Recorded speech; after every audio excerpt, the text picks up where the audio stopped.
सबसे ज्यादा practically relatable chapter, सबसे ज्यादा स्कोरिंग चैप्टर, सबसे ज्यादा इंपॉर्टेंट चैप्टर गवर्नमेंट बजट। लेकिन यार सबसे ज्यादा डिफिकल्ट चैप्टर बिल्कुल नहीं। ये चैप्टर ना मतलब कुछ ऐसा सा है कि यार मुश्किल भी है, आसान भी है, नहीं भी है, बिल्कुल नहीं भी है। चीजों को पकड़ो, प्रैक्टिकल रिलेट करके समझो और कुछ नहीं है चैप्टर।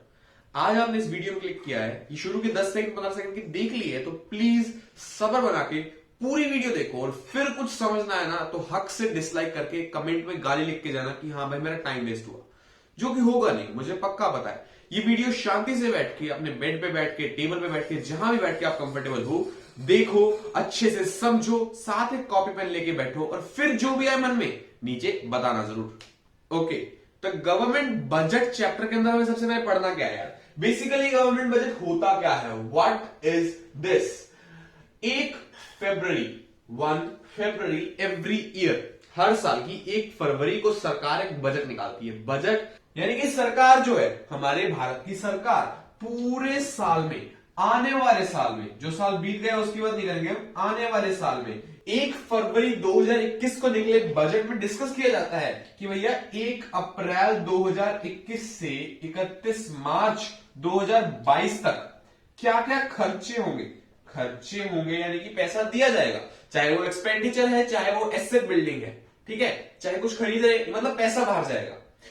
और पहली चीज ये खर्चे, दूसरी चीज क्या होगी, कहां कहां से पैसा आएगा, चाहे कुछ बेच के आएगा, चाहे हमारी लायबिलिटी चुका के आएगा, या जो भी है, जैसे भी है, कहीं से इनकम हो रही है, कुछ भी हो रहा है, पैसा आएगा। पैसे की इनकमिंग और पैसे की आउटगोइंग, दैट इज इट, बात खत्म। ये हमें डिस्कस करना है कि भैया सरकार 1 फरवरी को कहती है ये हमारा अगले साल का पूरा प्लान है, हम इस सोर्स से पैसा लेंगे और इस सोर्स से पैसा आउटफ्लो करेंगे।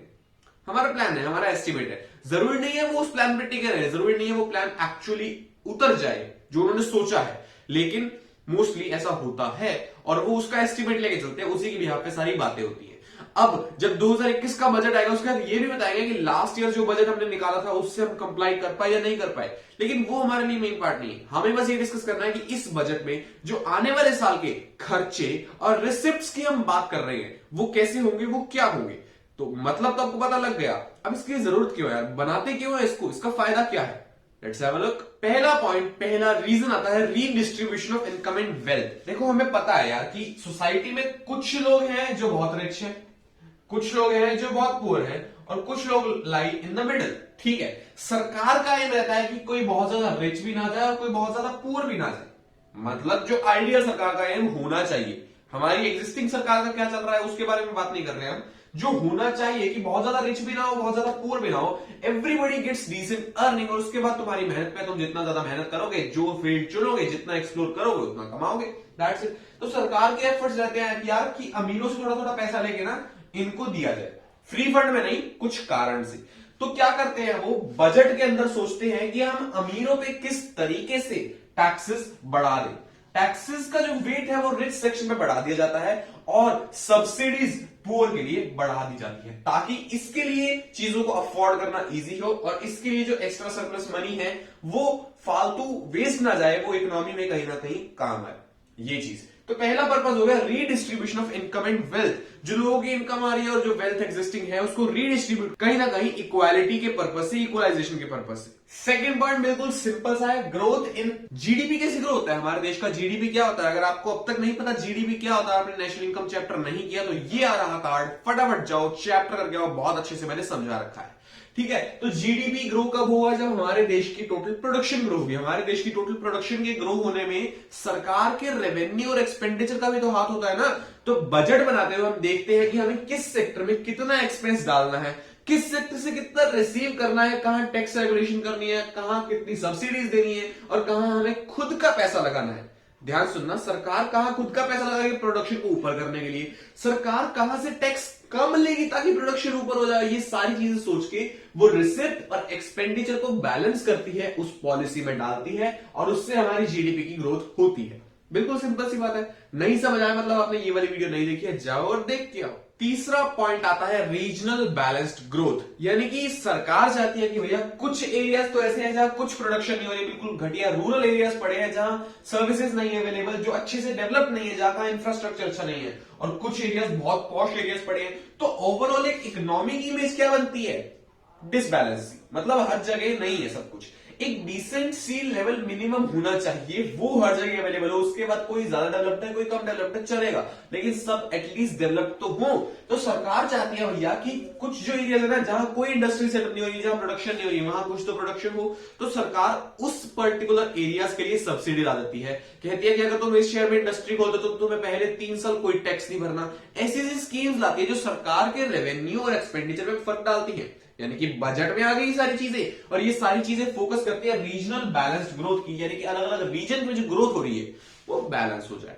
दैट इज इट यार। ठीक है, बढ़ते हैं अगले पॉइंट की तरफ। देखो भाई, अगले 2 पॉइंट एक दूसरे से कनेक्टेड है। सरकार जो खर्चा करती है वो खर्चा काफी होता है उनके खुद के पब्लिक एंटरप्राइजेस को मैनेज करने में। सरकार कितनी सारी फर्म्स, कितनी सारी इंडस्ट्रीज बैलेंस करती है। बीएसएनएल सरकारी है, ओएनजीसी सरकारी है, एचपी सरकारी है, रेलवेज सारा सरकारी है। तो इनको मैनेज करने के लिए भी तो खर्चा होता है, वो खर्चे भी सरकार के एनुअल बजट में इंक्लूड होते हैं। तो सरकार के जो भी पब्लिक एंटरप्राइजेस हैं उनको मैनेज करने में भी जो खर्चे हैं और वहां से जो रिसिप्ट्स हैं वो भी हम इंक्लूड कर लेते हैं। तो ये भी हमारा एक एस्टिमेटेड लेके चलना पड़ता है कि हमें इतना लगाना है, यहां से इतना रिकवर करना है, और ये भी सरकार का काम है ताकि वो अगले साल की प्लानिंग वेल इन एडवांस कर ले। तो ये पॉइंट तो जस्टिफाइड है। इसी पॉइंट से निकलता है ऊपर वाला पॉइंट, एम्प्लॉयमेंट अपॉर्चुनिटीज। सरकार की जो एंटरप्राइजेस हैं वो एम्प्लॉयमेंट भी प्रोवाइड करती है। उनको छोड़ के सरकार काफी सारे एम्प्लॉयमेंट प्रोग्राम शुरू करती है, जैसे हमारा सबसे मेन मनरेगा जो चलता है वो हमारा पास एग्जांपल है। और सरकार उसको चलाने के लिए, उसको रेगुलेट करने के लिए, उसको पूरे इंडिया में अप्लाई करने के लिए खर्चा आता है ना, वो खर्चा भी कंसीडर होगा। तो हम समझ चुके हैं कि कैसे पब्लिक एंटरप्राइज को मैनेज करने में भी बजट का काम है और कैसे एम्प्लॉयमेंट अपॉर्चुनिटीज क्रिएट करने में भी बजट का रोल है। तो ये 5 ऑब्जेक्टिव हमने पढ़ लिए। एक बोनस ऑब्जेक्टिव आपको मैं बता देता हूं, और 6 ऑब्जेक्टिव मोर देन इनफ है किसी भी क्वेश्चन के लिए। ठीक है, इकोनॉमिक स्टेबिलिटी। हमारी इकोनॉमी हमेशा स्टेबल नहीं रहती, लेकिन हम चाहते हैं हमारी इकोनॉमी हमेशा स्टेबल रहे, ना तो वहां डिफ्लेशन आए और ना ही इन्फ्लेशन आए। अगर आपको नहीं पता ये सारी टर्म्स क्या होती है, मतलब आपने ये वाली वीडियो नहीं देखी अब तक, जाओ और देख के आओ भाई। बहुत अच्छे से मैंने पूरा चैप्टर समझा रखा है, डिफ्लेशनरी गैप, इन्फ्लेशनरी गैप, जो भी सीन है सब कुछ समझा रखा है, जाओ देख के आओ। तो ये दिक्कतें जब भी आती है ना, सरकार को कुछ ना कुछ चेंज करना पड़ता है अपने एक्सपेंडिचर्स में और अपने रिसिप्ट्स में। जो खर्चे कर रही है और जहां से पैसे की इनकमिंग हो रही है उसमें थोड़ा बहुत कंट्रोल करके, उसमें चेंजेस करके हम इस सिचुएशन को नॉर्मलाइज कर सकते हैं। और यही तो हम चाहते हैं, नॉर्मल ही तो हम करना चाहते हैं ना। तो बजट का इसमें भी रोल होता है। बजट डिसाइड करता है कहां खर्चे कम ज्यादा करने हैं, कहां रिसिप्ट कम ज्यादा करनी है, ताकि हमारी इकोनॉमी स्टेबल हो जाए। वही हम करना चाहते हैं। तो छठा पॉइंट भी, छठा रीजन भी जस्टिफाइड हो गया। 5 रीजन सफिशिएंट है किसी भी आंसर, लेकिन अगर 6 नंबर का क्वेश्चन है तो हमारी सेफ साइड पे चलने के लिए हम 6 रीजन लिख के आएंगे, and that's well and good. चलो अब रीजन पता लगे, अब थोड़ी और डेप्थ में जाते हैं कि इसके पार्ट्स क्या है, गवर्नमेंट बजट के कंपोनेंट्स क्या है। Let's have a look. देखो, सबसे पहले तो मैं बता दूं आपको कि नीचे टाइम स्टेप्स दी हुई हैं, लेकिन पूरी वीडियो देखो for better understanding. Time steps देख के स्किप मत करना प्लीज यार, अच्छे से सब कुछ देखो, समझ आएगा। ओके, तो देखो पहले आता है बजट। बजट के अंदर 2 चीजें हैं, बजट रिसिप्ट यानी बीआर और बजट एक्सपेंडिचर यानी कि बीई। शॉर्ट टर्म प्लीज मत यूज करना, मैं यहाँ पूरा पूरा लिखता, राइटिंग वैसे करनी है, जगह भी इतनी नहीं है इसलिए मैंने थोड़ा किया है। आपको शॉर्ट टर्म यूज नहीं करनी। बजट रिसिप्ट और बजट एक्सपेंडिचर 2 चीजें हो गई। बजट रिसिप्ट्स के 2 पार्ट्स है, रेवेन्यू रिसिप्ट्स और कैपिटल रिसिप्ट्स। मतलब क्या है सब बताते हैं, अभी नाम सुनो। बजट रिसिप्ट के 2 part, revenue receipt, capital receipt. और बजट एक्सपेंडिचर के 2 पार्ट, रेवेन्यू एक्सपेंडिचर और capital expenditure. That is it. Revenue capital में हम बात करेंगे। अब इनका मतलब समझते हैं होते क्या क्या है। देखो बड़े ध्यान से सुनना इस चीज को, अगर इसमें कंफ्यूज हो गए, इसको थोड़ा सा इधर का उधर कर दिया, सारा कंसेप्ट अपोजिट और सब कुछ खत्म, सब गलत समझ लोगे आप, गलत लिखा होगा, नंबर ऐसा नहीं है कम मिलेंगे, 0 मिलेंगे डायरेक्ट। ठीक है, तो ध्यान से समझना इस चीज को। रेवेन्यू वो होता है जो हमारा डे टू डे है, मतलब वो एक्सपेंस, वो चीजें चल रही है, वो रिसिप्ट चल रही है नॉर्मल। कैपिटल वो होता है जो डे टू डे नहीं है, नॉर्मल नहीं है, उससे या तो हमारा कुछ ऐसा फर्क पड़ेगा जो लॉन्ग टर्म पड़ेगा, और या फिर कुछ ऐसा फर्क पड़ेगा जो लॉन्ग टर्म पड़ेगा। समझ कुछ नहीं आया मुझे पता है, और ना ही मैं ये पार्ट कट करने वाला हूं। सुनो, इसकी एक अहमियत थी। रेवेन्यू का सीधा सा मतलब जो आपकी एसेट, लायबिलिटी पे फर्क नहीं डालेगा। देख लो, रेवेन्यू जो भी होगा वो एसेट और लायबिलिटी पे फर्क नहीं डालेगा। रेवेन्यू रिसिप्ट से एसेट लायबिलिटी में फर्क नहीं पड़ेगा, रेवेन्यू एक्सपेंडिचर से एसेट लायबिलिटी में फर्क नहीं पड़ेगा। कैपिटल जो होगा वो हमारा एसेट और लायबिलिटी में फर्क डालेगा। ठीक है, उस कैपिटल हमारी चाहे रिसिप्ट हो चाहे एक्सपेंडिचर हो, वो एसेट लायबिलिटी में फर्क डालेगा। ठीक है, मतलब जो normal day to day scene चल रहा है, जहां आपकी बैलेंस शीट पे फर्क नहीं पड़ रहा है, एसेट लायबिलिटी में फर्क नहीं पड़ रहा, वो होता है रेवेन्यू, और जहां फर्क पड़ रहा है होता है कैपिटल। ये बेसिक सी +1 की बात है, लेकिन इसको नहीं पता, यहां बता रहे। चिल मारो, हमारा चैनल इसलिए जिन बच्चों ने शुरू में कंसेप्ट छोड़ दिए तो अब बनाएंगे ना भाई। लेट कुछ नहीं होता, जब जागो तभी सवेरा। आपको अब रियलाइज हो मुझे पढ़ना है तो अब पढ़ाएंगे, तसल्ली से पढ़ाएंगे। ठीक है, अब रेवेन्यू कैपिटल का मतलब समझ आ गया। अब बात करते हैं एक्सपेंडिचर की, रेवेन्यू एक्सपेंडिचर की। रेवेन्यू एक्सपेंडिचर क्या होता है? बेसिकली बात बताओ, अगर मैं पैसे दे रहा हूं, ठीक है, मैं पैसे दे रहा हूं, तो या तो उससे मैं कुछ खरीद रहा हूं, है ना, या तो मेरी एसेट प्लस हो जाएगी। ठीक है, पैसे देने से या तो एसेट प्लस हो जाएगी या लायबिलिटी माइनस हो जाएगी। मतलब मैंने पहले किसी से कुछ उधार लिया था, अब वो चुका रहा हूं। ऐसा कभी होगा मैं पैसे भी दे रहा हूं, मेरी एसेट भी गिर रही है, मैं पैसे भी दे रहा हूं, मेरी लायबिलिटी भी इंक्रीज हो रही है, ऐसा कभी नहीं होता। वीडियो रिवाइंड करो, दोबारा ये चीज ध्यान सुनो। पैसे देने से या तो एसेट प्लस होगी या लायबिलिटी माइनस होगी। ठीक है, अपोजिट नहीं होगा। जहां आपको फुल एक्टिव माइंड चाहिए, ये asset plus liability minus, opposite कभी नहीं होगा। पैसे देने से एसेट या तो बढ़ेगी या लायबिलिटी गिरेगी, दोनों में से एक चीज होगी। ठीक है, OR लगा दिया मैंने यहां पे। अब सुनो ध्यान से, ये सीन क्या होगा कैपिटल एक्सपेंडिचर में। कैपिटल एक्सपेंडिचर मतलब वो एक्सपेंडिचर जिससे या तो आपकी एसेट बढ़ रही है या आपकी लायबिलिटी कम हो रही है। सीधी सी सिंपल सी डेफिनेशन। रेवेन्यू एक्सपेंडिचर मतलब वो एक्सपेंडिचर जिससे ना तो आपकी एसेट बढ़ रही है और ना ही आपकी लायबिलिटी कम हो रही है। इससे सिंपल को समझा सकता है? इससे सिंपल वर्ड्स नहीं है मेरे पास है। एसेट लायबिलिटी आपको पता है क्या होती है, एसेट लायबिलिटी कम ज्यादा कब होगी आपको ये भी मैंने समझा दिया, कैपिटल रेवेन्यू का फर्क भी समझा दिया, बात होगी क्लियर। अब अगर ये मैं एक्सपेंडिचर को उड़ा के रेवेन्यू लिख दूं तो क्या मतलब होगा? अगर मैं किसी से पैसे ले रहा हूं और मेरी एसेट भी बढ़ रही है तो इससे बढ़िया तो कोई स्कीम ही नहीं है भाई। लेकिन ऐसा नहीं होता।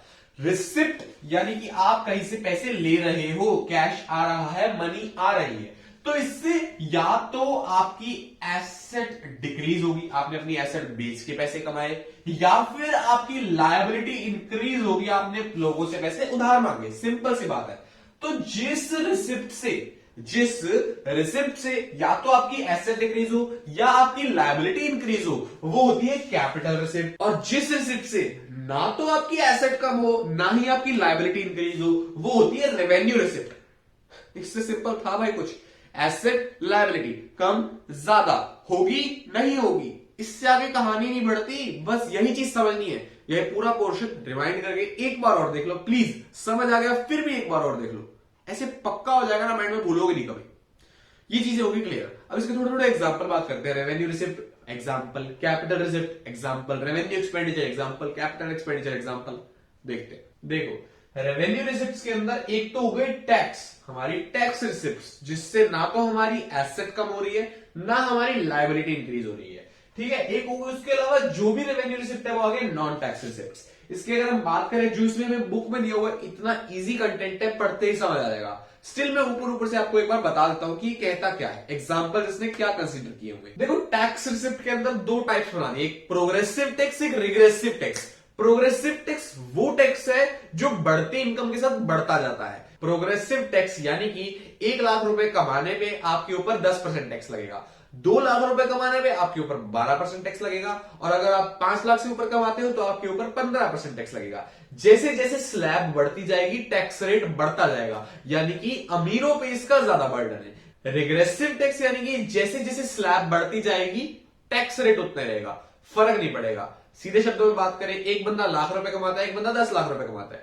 प्रोग्रेसिव टैक्स के केस में लाख वाला 10,000 रुपए टैक्स भरेगा और 10 लाख वाला बंदा 2 लाख रुपए टैक्स भरेगा। 10% 20%, सिंपल मैथ। अगर रिग्रेसिव टैक्स की बात करें तो लाख वाला 10,000 टैक्स भरेगा और 10 लाख वाला 1 लाख टैक्स भरेगा। दोनों का सेम स्लैब 10%, 10%। रिग्रेसिव टैक्स वो है जो पुअर सेक्शन पे ज्यादा दबाव डालता है, उस बेचारे के लिए 10,000 ज्यादा वैल्यूएबल है एज कंपेयर टू 10 लाख वाले के लिए 1 लाख है 10%, लेकिन स्टिल उसके लिए वैल्यू फॉर मनी इंक्रीज है। ठीक है। अगर प्रोग्रेसिव टैक्स की बात करें तो वो अमीरों पे ज्यादा बर्डन डालता है, बिल्कुल सिंपल सी बात है, समझ जाओगे आप। अगर यही बात करते हैं डायरेक्ट टैक्स इनडायरेक्ट टैक्स की, तो भैया डायरेक्ट टैक्स वो है जो आप ही पे करोगे, यानी कि आपका टैक्स है और आप पे करोगे, आप कमा रहे हो तो आप ही पे करोगे, वो डायरेक्ट टैक्स है, इनकम टैक्स। और इनडायरेक्ट टैक्स क्या होता है टैक्स आपका लेकिन पे कोई और करेगा। जीएसटी, गुड आपने खरीदा, सर्विस आपने खरीदी, टैक्स आपका लेकिन पे कौन करेगा, दुकानदार, ये इनडायरेक्ट टैक्स है। सिंपल सा एग्जांपल है। अब अगर बढ़ते हैं आगे, नॉन टैक्स रिसिप्ट्स के क्या एग्जांपल है। पहला एग्जांपल है फीस, सरकारी ऑफिस में कोई भी काम होता है उसकी फीस लगती है, वो सरकार के नॉन टैक्स रिसिप्ट है। दूसरा फाइन, चालान कटता है उसके लिए फाइन लगता है, वो नॉन टैक्स रिसिप्ट है। तीसरा एस्चीट होता है, आपका घर है, आप मर गए, आपका कोई लीगल हायर नहीं है, ना आपकी वाइफ, ना आपके बच्चे, ना आपके पेरेंट्स, कोई भी नहीं, और कहीं आप किसी को रिटर्न में देके भी नहीं गए कि मैं एक प्रॉपर्टी डोनेट करना चाहता हूं, तो वो प्रॉपर्टी सरकार की हो जाती है। एस्चीट सरकार के लिए ये भी रिसिप्ट है। चौथा आ जाता है स्पेशल असेसमेंट, आपके घर के पास सरकार ने एक बहुत बड़ा बिल्डिंग कंस्ट्रक्ट कर दी, बहुत बड़ी वर्किंग कोई मॉल मान लो, उससे आपके घर के रेट्स बढ़ जाएंगे, आपके घर की प्रॉपर्टी के रेट बढ़े सरकार की वजह से, तो वो आपसे कुछ पैसे मांगेगी, स्पेशल असेसमेंट। ये सारे एग्जांपल्स है नॉन टैक्स रिसिप्ट का। एक दो एग्जांपल और भी मिलेंगे, बिल्कुल इजी टू अंडरस्टैंड है, बुक से पढ़ लेना, समझ आ जाएंगे, ऐसा कोई ऐसा दिमाग खराब करने वाली बात नहीं है इसमें, ठीक है। कैपिटल रिसिप्ट की अगर बात करें तो भाई सिंपल सी बात है, इसके एग्जांपल में बुक वाला ने भी आलस कर दिया, डेफिनेशन से निकाल के एग्जांपल बना दी है। मैंने डेफिनेशन में क्या कहा, कैपिटल रिसिप्ट वो होती है जिससे लायबिलिटी इंक्रीज होगी या एसेट डिक्रीज होगी, सिंपल सी बात। तो पहला एग्जांपल बन गया लेंडिंग करना, बोरोइंग करना, जिससे आप बोरो करोगे, बाकी देशों से कुछ उधार लोगे, वो आपकी कैपिटल रिसिप्ट है, ठीक है। एसेट कम होना, यानी कि आपने कुछ बेच दिया, अपनी एसेट्स बेच दी, अपनी बिल्डिंग बेच दी, अपनी प्रॉपर्टी बेच दी, ये दूसरा एग्जांपल हो गया, आपने अपनी एसेट्स बेच दी। और इसको थोड़ा और सिंपलर वर्ड्स में लेके जाए तो हमने किसी को लोन दिया हुआ था, वो हमारी एसेट है, जब उसने हमें पैसे वापस दे दिए, यानी कि हमारा लोन रिकवर हो गया, तो हमारी एसेट कम हो गई। रिकवरी ऑफ लोन भी कैपिटल रिसिप्ट है, क्योंकि आपकी एसेट कम कर रहा है। तीसरा आ जाएगा अदर रिसिप्ट्स, यानी कि हमने कुछ भी बेचा, हमने प्राइवेटाइज कर दिया, हमारी फॉर्म पब्लिक थी, हमने प्राइवेटाइज कर दी, पैसे आ गए, वो मान लो, चाहे कुछ भी है, बेसिक से एग्जांपल, इसमें कुछ दिमाग खराब करने वाली बात ही नहीं है। एक्सपेंडिचर की तरफ बढ़ते हैं। कैपिटल एक्सपेंडिचर में बिल्कुल कैपिटल रिसिप्ट्स का उल्टा कर दिया। मैंने वहां क्या कहा, लायबिलिटी प्लस होगी या लायबिलिटी माइनस हो जाएगी। हमने खर्चा किया, लायबिलिटी हमारी कम करने के लिए या एसेट हमारी प्लस करने के लिए। इससे एग्जांपल बनता है कि हमने किसी से लोन लिया था, उसको वापस दे दिया, यानी कि repayment of loan. Asset plus करना, यानी कि एसेट को परचेज कर लेना, उसमें हमारे पैसे लग जाएंगे, तो ये सब कैपिटल एक्सपेंडिचर है, ठीक है। बेसिक्स एग्जांपल आप खुद बना के लिख सकते हो। इसमें और एक इंपॉर्टेंट चीज है, इसके टाइप्स दिए हुए हैं, जिसके अंदर सीधी सी बात है, प्लान्ड एक्सपेंडिचर और non planned expenditure. Planned expenditure वो एक्सपेंडिचर जो हमने बजट में लिख दिया, हमने सोच लिया कि हाँ हम ये खर्चा करेंगे, लेकिन कुछ कुछ खर्चे होते हैं जो ऑन द स्पॉट करने पड़ जाते हैं। यार हमने इस साल के बजट में लिखे थे, लेकिन अब करने पड़ रहे हैं, तो क्या करें, अगले साल की वेट करें, नहीं करेंगे, हम वो खर्चा कर देंगे, वो होता है नॉन प्लान्ड एक्सपेंडिचर। सिंपल सी बात है, बस इतना समझ लो, 1 मार्क का डेफिनेशन से ऊपर कोई इंपॉर्टेंस नहीं है इसकी। कैपिटल एक्सपेंडिचर के बाद आते हैं रेवेन्यू एक्सपेंडिचर पे। तो देखो, वेज बिल, सरकार की जो इतनी कंपनियां है, जो सरकारी एम्प्लॉयज हैं, उनको कुछ सैलरी मिलती है, कुछ वेजेस मिलती है, वो रेवेन्यू एक्सपेंडिचर है। उससे ना तो हमारी एसेट बढ़ रही है, ना हमारी लायबिलिटी गिर रही है, फिर भी हम खर्चा कर रहे हैं ना, तो वो रेवेन्यू एक्सपेंडिचर है, वेजेस देना। दूसरा ग्रांट्स देना, चाहे स्टेट्स को दे दे, चाहे किसी भी फर्म को दे दे, किसी को भी दे दे, ग्रांट्स देना, ये भी एक एक्सपेंडिचर है और ये रेवेन्यू एक्सपेंडिचर है, ठीक है। तीसरा इंटरेस्ट पेमेंट, हमने किसी से कुछ लिया था, उसको वापस देंगे, प्रिंसिपल अमाउंट के साथ इंटरेस्ट भी देंगे, तो वो भी हमारा रेवेन्यू एक्सपेंडिचर है। चौथा सब्सिडी, सरकार सब्सिडी देती है, वो भी उसकी रेवेन्यू एक्सपेंडिचर है। ऑब्वियस सी बात है यार, टैक्स जब रेवेन्यू रिसिप्ट है तो सब्सिडी रेवेन्यू एक्सपेंडिचर भी है। इतनी सिंपल चीज थी, आप समझ गए हो, आप लिख लोगे, दैट इज इट, इससे ऊपर कुछ है ही नहीं यार। तो एक बार फटाफट शुरू से हमने क्या क्या पढ़ा, गवर्नमेंट बजट क्या होता है, गवर्नमेंट बजट क्यों बनता है, गवर्नमेंट बजट के कंपोनेंट्स क्या हैं, उन कंपोनेंट्स का मतलब क्या है, उनके एग्जांपल्स क्या हैं, एज सिंपल एज दैट। यहां तक कुछ था मुश्किल? नहीं था, आगे भी नहीं लगेगा, लेकिन आगे कुछ ऐसा आ रहा है जो जनरली मुश्किल लगता है। मुश्किल ना कहो तो वो इंपॉर्टेंट तो जरूर है भाई, उस पर क्वेश्चन तो बनता ही बनता है। फिस्कल डेफिसिट, ये ऐसा वर्ड है जो आपने डेली लाइफ में भी काफी सुना होगा, अखबारों में भी आता है, न्यूज में भी चलता है क्या, जाने इसको थोड़ा, काफी इंटरेस्टिंग सा वर्ड है और अपने कान आंख दिमाग सब खोल के बैठना, वरना समझ नहीं आने वाला है, ठीक है। देखते हैं डेफिसिट्स होते क्या है and what result into such deficits, ये डेफिसिट्स बनते क्यों हैं। देखो, ओके, तो डेफिसिट वर्ड का मतलब है कमी। कमी बेसिकली क्या, यानी कि हमारे जो खर्चे हैं ना, जो एक्सपेंडिचर है वो ज्यादा है हमारी रिसिप्ट से, जेब में है 200 रुपए और खर्चने हैं हमें 300 रुपए, इसके आगे करोड़ लगा दो, इसके आगे अरब लगा दो, ठीक है, सिंपल सी बात। Expenditure are more than receipt, तब रिजल्ट होते हैं बजटरी डेफिशिट, यानी कि बजट में कुछ कमी आ रही है, हमें जितना खर्चना पड़ रहा है वो ज्यादा है जितना हमें मिल रहा है। सरकार भैया एक एनजीओ की तरह काम करती है, हमें खुद का कुछ नहीं चाहिए, सबकी सैलरियां मिल जाएंगी, दैट इज इट। दो नंबरी काम तो होते ही नहीं है, ठीक है। सिंपल जो आइडियल पिक्चर बनती है कि पैसा देश से लेके बाहर से लेके देश में लगा देंगे, बाहर लगा देंगे, वो एक बैलेंस बना रहे, कमी ना रहे, जितना हम रिसिप्ट्स कर रहे हैं उतना ही हमारा एक्सपेंडिचर हो जाए, सब कुछ बैलेंस है, दैट इज परफेक्टली फाइन यार, हमें डेफिशिट नहीं चाहिए। लेकिन डेफिशिट कभी कभी आता है, बजट डेफिशिट आता है। बजट डेफिशिट की 3 टाइप्स है। सबसे पहला आरडी, सबसे पहला आरडी रेवेन्यू डेफिशिट, दूसरा एफडी फिक्स डिपॉजिट नहीं फिस्कल डेफिशिट, और तीसरा पीडी प्राइमरी डेफिशिट। इन तीनों का मतलब समझते हैं क्या होते हैं। देखो भाई, रेवेन्यू डेफिशिट सिंपल सी सिचुएशन है जहां पे क्या होता है कि यार हमारे जो खर्चे है ना, रेवेन्यू खर्चे, revenue expenditure that are more than revenue receipts, बस इससे ऊपर कुछ नहीं है। कैपिटल को छोड़ दो, एसेट लायबिलिटी वाली बात छोड़ दो, हमारे जो नॉर्मल खर्चे और नॉर्मल रिसिप्ट्स आ रही है उसमें खर्चे ज्यादा रिसिप्ट्स कम है, तो इससे होगा क्या? अगर ऐसी सिचुएशन आ जाती है तो इससे होगा क्या? इससे सबसे पहली चीज तो ये हुई, सरकार मजबूर हो जाएगी बोरो करने में, बोरोइंग्स इंक्रीज हो जाएंगी, क्योंकि कैपिटल रिसिप्ट्स लाके इस कमी को पूरा किया जाएगा ना। बोरोइंग कैपिटल रिसिप्ट हमें पता है, उससे इस कमी को पूरा कर देगा, ठीक है। अगर बोरोइंग से बात नहीं बन रही तो सरकार मजबूर हो जाएगी डिसइन्वेस्टमेंट करने में। डिसइन्वेस्टमेंट मतलब हमारी जो प्रॉपर्टी है उसे बेच देंगे, जहां हमने इन्वेस्ट कर रखा है उस इन्वेस्टमेंट को वापस ले लेंगे और उससे पैसा निकाल लेंगे, यानी कि उसको बेच के पैसा रिकवर कर लेंगे। डिसइन्वेस्टमेंट वो भी एसेट कम करके, यानी कि कैपिटल रिसिप्ट है, और वो इसकी कमी को पूरा कर देगी। तो बेसिकली हमें या तो बोरोइंग करनी पड़ेगी या फिर डिसइन्वेस्टमेंट करनी पड़ेगी, as simple as that. Revenue deficit इतना सा था। फिस्कल डेफिसिट में आती है मेन बात, देखते हैं क्या है वो। Now that's something interesting. Fiscal deficit है टोटल एक्सपेंडिचर। टोटल एक्सपेंडिचर मतलब capital expenditure plus revenue expenditure minus total receipt except borrowing. Borrowing को छोड़ के जो भी टोटल रिसिप्ट है वो कर दो माइनस, वो होता है फिस्कल डेफिसिट। यानी कि मान लो मैंने 1000 रुपए का एक्सपेंडिचर किया और मेरे पास टोटल रिसिप्ट थी 1000 रुपए, ठीक है, मान लो, और उसमें से मैंने बोरो किए थे 200 रुपए, तो 1000 माइनस 200, 200 रुपए की आ गई मेरी एफडी। अभी आप कहोगे भैया पागल बना रहे हो यार, एक्सपेंडिचर और रिसिप्ट आपने बराबर कैसे मान लिए? अलग भी तो हो सकते हैं। इसका लॉजिक है, इस सीन को स्टैंड से रखते हैं, आगे बढ़ते हैं, फिर मैं वापस आऊंगा और लॉजिक समझाऊंगा। एक बात समझो, मेरे पास जो पैसे हैं जो मैं खर्च रहा हूं वो कहीं ना कहीं से तो आए हैं। आपकी 5000 रुपए की इनकम है, आप 5000 रुपए कमा रहे हो, लेकिन फिर भी आप 7000 रुपए खर्च रहे हो, तो या तो आपके पास सेविंग पड़ी है या आप कहीं से उधारे लेके खर्च रहे हो।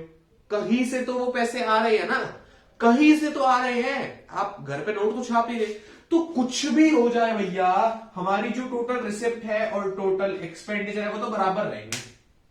प्रैक्टिकल दिमाग लगाओ, मैं 5000 रुपए कमा रहा हूं, मैं 7000 रुपए खर्च रहा हूं, वो 2000 एक्स्ट्रा मैंने बोरो कर लिए, एज सिंपल एज दैट। मैंने बोरो कर लिए ताकि मेरे पास टोटल रिसिप्ट 7000 की हो गई और फिर मैंने 7000 खर्च दिए। जो भी मैं एक्सपेंडिचर कर रहा हूं पहले मेरे पास रिसिप्ट हो गया, तभी तो मैं एक्सपेंस कर रहा हूं ना। पैसा आया कहीं से, आप कैश में क्यों आते हो? बैंक से आ जाओ डायरेक्ट, मैंने ई मनी पे कर दी, कुछ भी किया, लेकिन कहीं ना कहीं से रिसिप्ट हुई तभी मैंने एक्सपेंस किया। मैं ये नहीं कह रहा मैंने पैसा कमाया, रिसिप्ट हुई, चाहे वो कैपिटल रिसिप्ट हो, मेरी बोरोइंग जनरेट कर दे, मेरी एसेट बेच के पैसे आए हो, कहीं से पैसे आए हैं तभी मैंने खर्चे हैं। ऐसे तो नहीं खर्च सकता ना मैं, कुछ मेरे हाथ में होगा, मेरे बैंक में होगा, तभी मैं खर्च पाऊंगा। उलझ रहे हो थोड़ा, उलझन खत्म कर देते हैं, दिमाग लगाओ।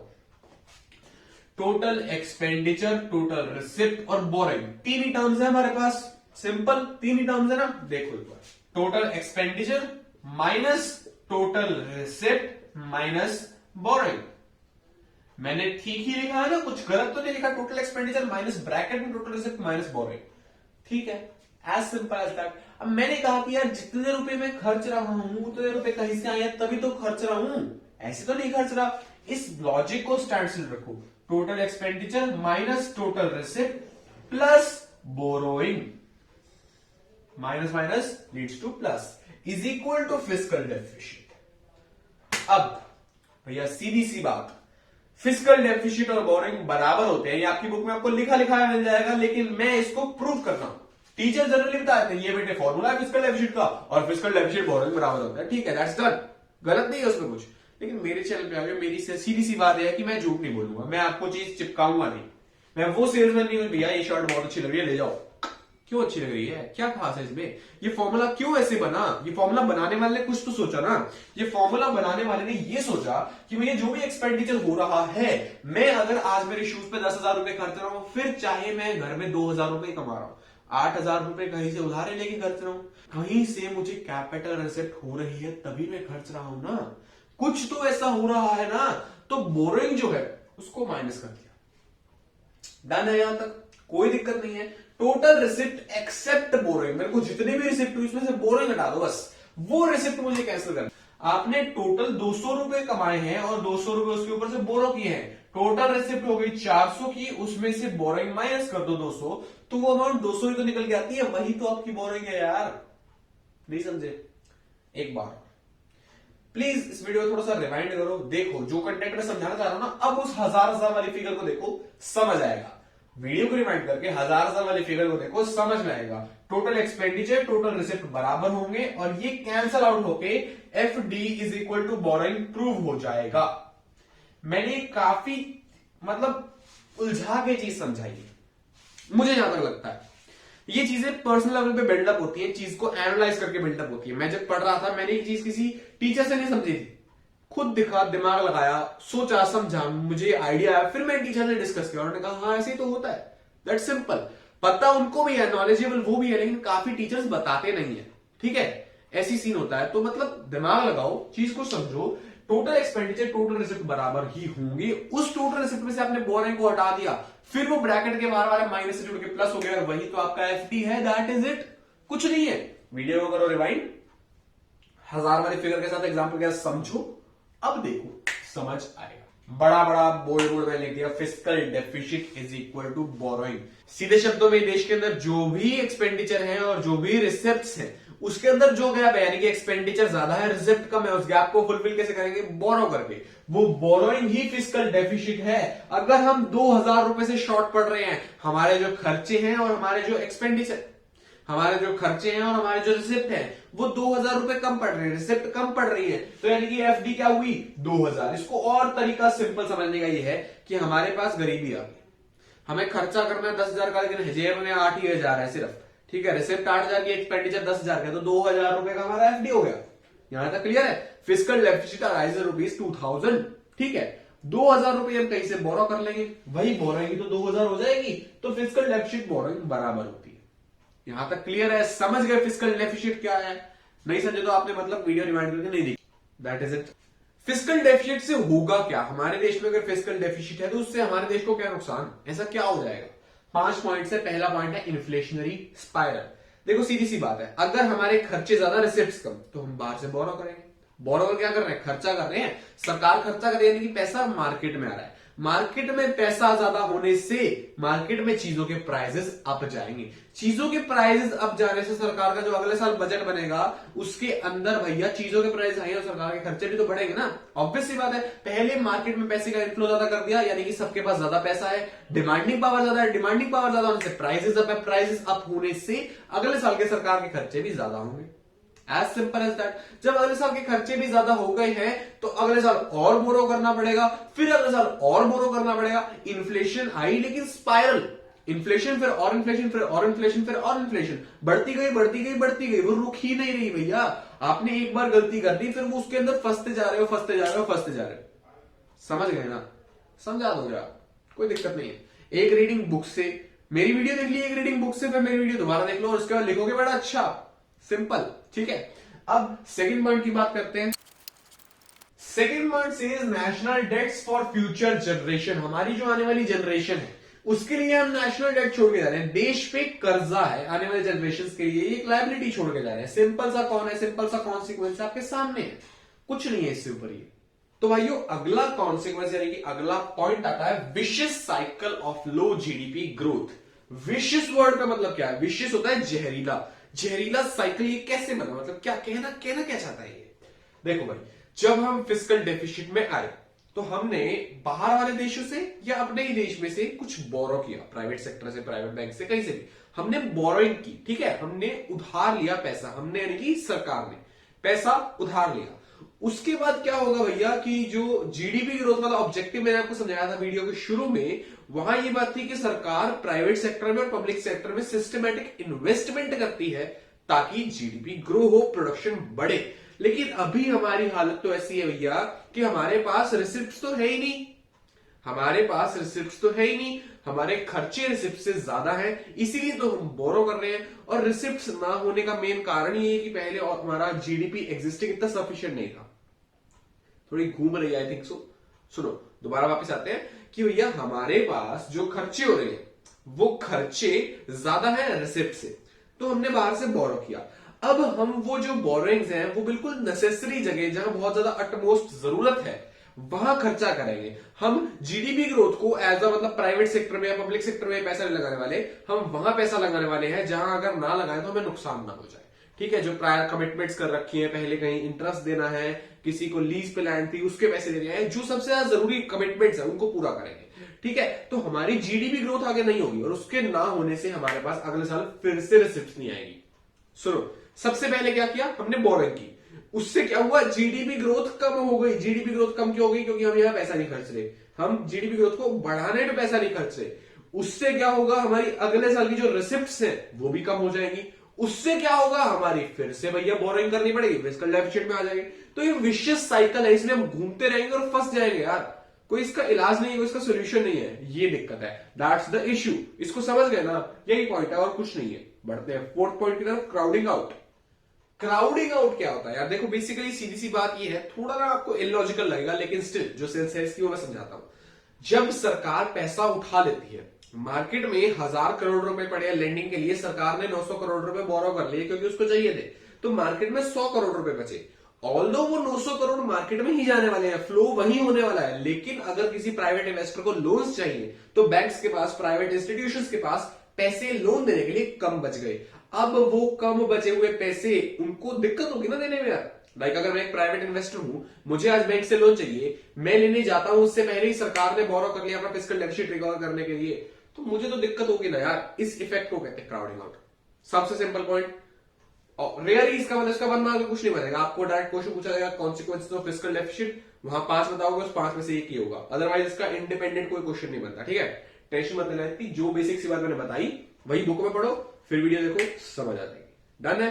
अब बढ़ते हैं फिफ्थ पॉइंट की तरफ।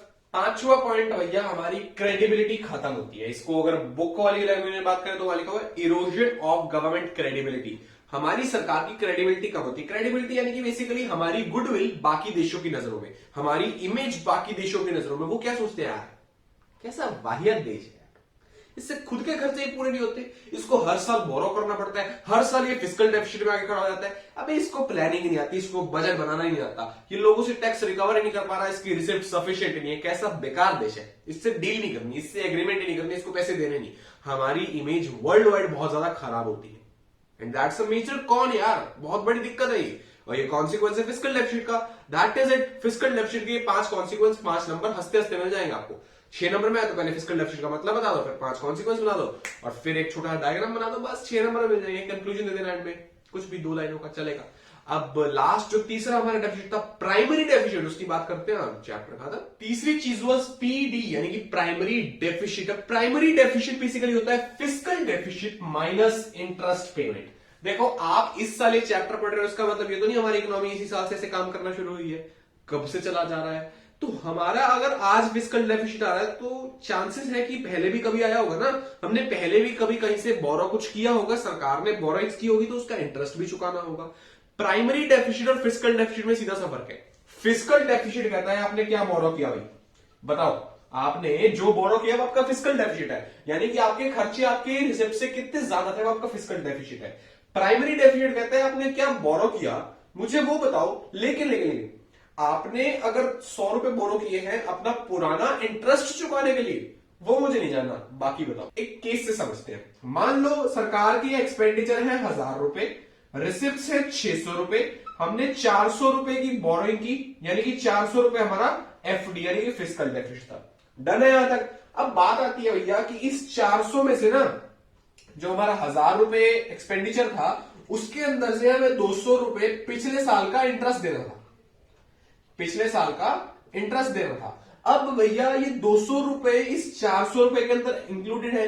हमारी फिस्कल डेफिसिट है 400, लेकिन हमारी प्राइमरी डेफिसिट है 400। Fiscal deficit minus interest payment 200 is equal to 200। Primary deficit basically consider करता है वो डेफिसिट, वो कमी जो आपको ब्याज देने के अलावा करनी पड़ी। मतलब प्राइमरी डेफिसिट कहता है ब्याज देना है उसको छोड़ो, ब्याज देना उसको छोड़ो, मेरे को बाकी बताओ इस साल के कितने तुम्हारे कम पड़ रहे हैं। वो तो पिछले साल की तुम्हारी लायबिलिटी है, उसको बाद में देखते हैं, पहले इस साल की बताओ क्या दिक्कत आ रही है, वो होता है प्राइमरी डेफिसिट। अब इससे दो बड़े प्यारे प्यारे 1 मार्क के क्वेश्चन बनते हैं। हाँ, तो मैं कहता है इससे दो बड़े प्यारे प्यारे 1 मार्क के क्वेश्चन बनते हैं। क्वेश्चन नंबर 1 कि what if primary deficit is 0, ये क्या डिनोट करता है? अगर प्राइमरी डेफिसिट बेटा 0 है, बेटा नहीं भाइयों, अगर प्राइमरी डेफिसिट 0 है तो फिस्कल डेफिसिट और इंटरेस्ट पेमेंट बराबर हो गई।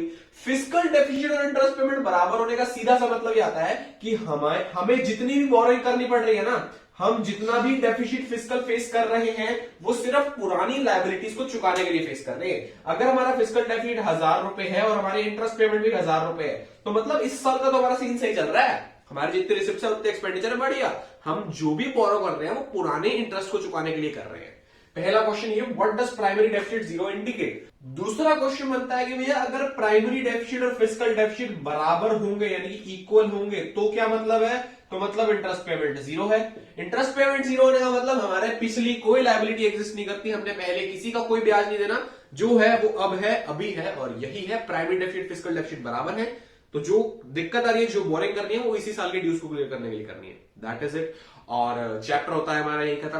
अब बिल्कुल पहली स्टेटमेंट जो मैंने कही थी, पूरी वीडियो देखो, अच्छी लगे तो लाइक शेयर करना, ना लगे तो कमेंट में गाली और एक डिसलाइक बनता है, क्योंकि तुम्हारा टाइम वेस्ट हुआ भाई।